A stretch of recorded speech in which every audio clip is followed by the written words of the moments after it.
ಈಗ ಯಾಕೋ ಫಲಿತಾಂಶ ನೋಡ್ತಾ ಇದ್ದರೆ ಅದು ಏನು ಜನಾಕರ್ಷಣೆ ಇತ್ತು ಇವರು ನಮ್ಮ ವಿಜಯ್ ಅವರಿಗೆ ಯಾಕೋ ಅದು ಮತಗಳಾಗಿ ಪರಿವರ್ತನೆ ಆಗಿರ್ತಕ್ಕಂಥದ್ದನ್ನು ನೋಡ್ತಾ ಇದ್ದೀವಿ. ಅಂತಿಮವಾಗಿ ಎಷ್ಟು ಬಂದು ನಿಲ್ತದೆ ಅಂತಕ್ಕಂಥದ್ದು ನೋಡಬೇಕು. ನನಗೆ ಈಗ ಲೇಟೆಸ್ಟ್ ಎಷ್ಟು ನಂಬರ್ಸ್ ಅಂತ ನೋಡಲಿಲ್ಲ ನಾನು, ಅದರಿಂದ ನೋಡೋಣ. ಇನ್ನು ಕೇರಳದು ನಿರೀಕ್ಷೆ ಮಾಡಿದ್ವಿ ನಮ್ಮ ಪಕ್ಷ ಬರ್ತದೆ ಅಂಥೇಳಿ.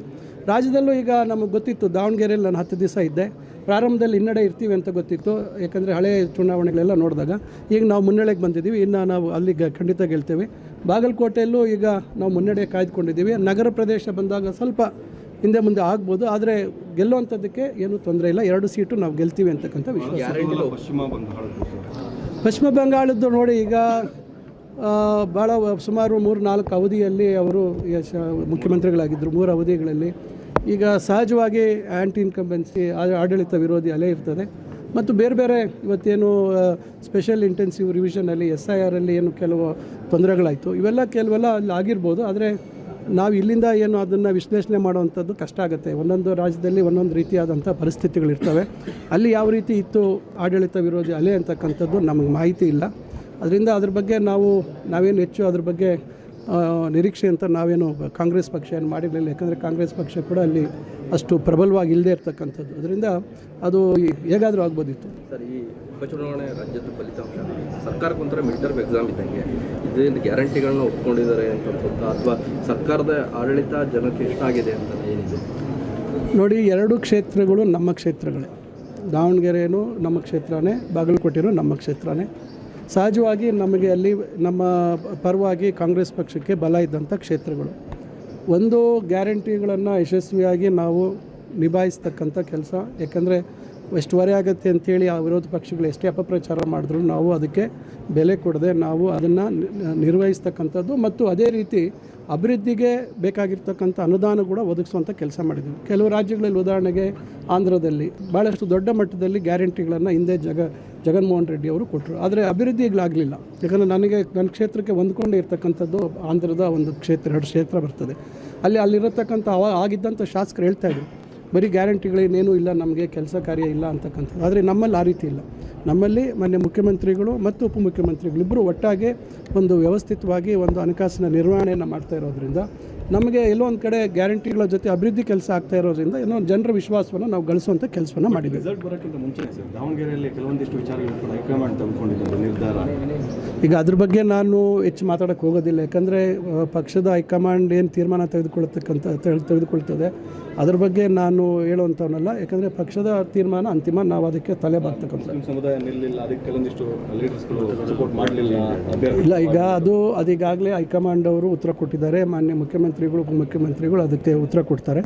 ನಾನು ಹೆಚ್ಚಾಗಿ ಅದ್ರ ಬಗ್ಗೆ ನಾನು ಚರ್ಚೆ ಮಾಡೋಕ್ಕೆ ಹೋಗೋದಿಲ್ಲ. ಮಂಡ್ಯ ವಿವಿಯನ್ನು ಮುಚ್ಚಬೇಕು ಅನ್ನೋ ಒಂದು ವಿಚಾರ ಬಗ್ಗೆ ಚರ್ಚೆ ಆಗಿತ್ತು. ಈ ನಿಮ್ಮ ಪಕ್ಷದ ಶಾಸಕರೇ ವಿರೋಧ ವ್ಯಕ್ತಪಡಿಸಿದ್ರು. ನೋಡಿ, ಈಗ ಹಿಂದಿನ ಸರ್ಕಾರದಲ್ಲಿ ಅವೈಜ್ಞಾನಿಕವಾಗಿ ವಿಶ್ವವಿದ್ಯಾಲಯಗಳನ್ನು ಸ್ಥಾಪನೆ ಮಾಡಿರ್ತಕ್ಕಂಥದ್ರ ಬಗ್ಗೆ ಮಾನ್ಯ ಉಪಮುಖ್ಯಮಂತ್ರಿಗಳ ಅಧ್ಯಕ್ಷತೆಯಲ್ಲಿ ಒಂದು ಸಂಪುಟದ ಉಪಸಮಿತಿ ಆಗಿದೆ. ಅದರಲ್ಲಿ ಭಾಳಷ್ಟು ಚರ್ಚೆಗಳು ಮಾಡಿದ್ದೀವಿ. ಅಂತಿಮ ಒಂದು ವರದಿಯನ್ನು ನಾವು ಸಂಪುಟದ ಮಂದಿ ತೆಗೆದುಕೊಂಡು ಹೋಗ್ತೀವಿ. ಸಂಪುಟದಲ್ಲಿ ಎಲ್ಲರೂ ಸೇರಿ ಏನು ತೀರ್ಮಾನ ಮಾಡ್ತೀವಿ ಆ ತೀರ್ಮಾನದಂತೆ ಆಗುತ್ತೆ. ಇನ್ನೂ ಯಾವುದೇ ಆ ವಿಚಾರವಾಗಿ ಯಾವುದೂ ಸ್ಪಷ್ಟತೆ ಇಲ್ಲ. ಬರೀ ಊಹಾಪೋಹಗಳನ್ನು ಇಟ್ಕೊಂಡು ಮಾತಾಡೋದ್ರಲ್ಲಿ ಅರ್ಥ ಇಲ್ಲ.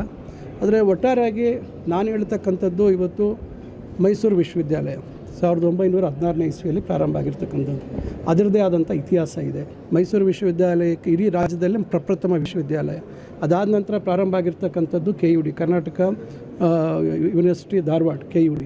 ಹೀಗಾದ್ರಿಂದ ಇವತ್ತು ಇವೆಲ್ಲ ಹಳೆ ವಿಶ್ವವಿದ್ಯಾಲಯಗಳು ಏನು ಒಂದು ಹೆಸರನ್ನು ಗಳಿಸಿತ್ತು, ಇವತ್ತು ಅದಕ್ಕೆ ಅಲ್ಲಿ ವಿಶ್ವವಿದ್ಯಾಲಯದಲ್ಲಿ ಪದವಿ ಪಡೆದಂಥವ್ರಿಗೆ ಭಾಳ ಗೌರವ ಇರ್ತಾಯಿತ್ತು. ಹಿಂದೆ ಮೈಸೂರು ವಿಶ್ವವಿದ್ಯಾಲಯ ಅಂದರೆ ಅದಕ್ಕೆ ಒಂದು ಹೆಮ್ಮೆ, ಗೌರವ ದೇಶ ವಿದೇಶಗಳಲ್ಲಿತ್ತು.